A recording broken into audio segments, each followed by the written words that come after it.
This is a very important story. This weekend, 4 women who served on the front lines as nurses during the Vietnam War are going to speak at an event in Lockport. The veterans sharing their stories about what it was like to serve our country. 2 on Your Side's Kelly Dudzik spoke with one of those women ahead of Saturday's event, sharing her inspiring story. Some of the things that were going on in the country, which at the time I found disturbing, in terms of some of the anti-war demonstrations and stuff like that, and decided that I would go because I thought I could help. In 1968, as a young nursing school graduate, Joan Fury volunteered for the Army Nurse Corps.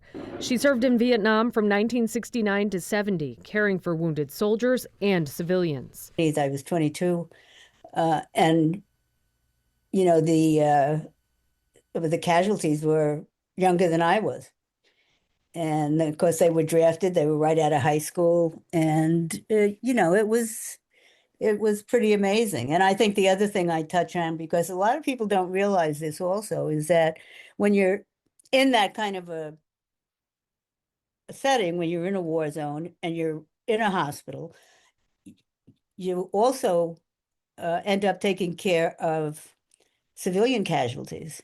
And oftentimes civilian casualties are children. Fury's experiences in Vietnam inspired her to pioneer a PTSD program for veterans, and she also co-edited an anthology of poetry by women who served in Vietnam. She says the floodgates really opened after the dedication of the Vietnam Veterans Memorial.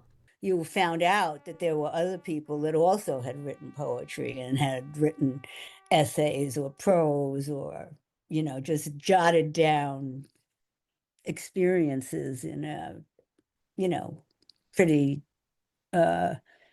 emotional way, but that they didn't share them. They didn't have anyone to share them with, or they were afraid to share them. This Saturday from 1 to 3 is part of I Was There, Unknown Stories of Vietnam at the Keenan Center in Lockport. Fury will share her story along with 3 other nurses who are Vietnam veterans. You can find more information with my story online. On Your Side, Kelly Dudzik, Channel 2 News.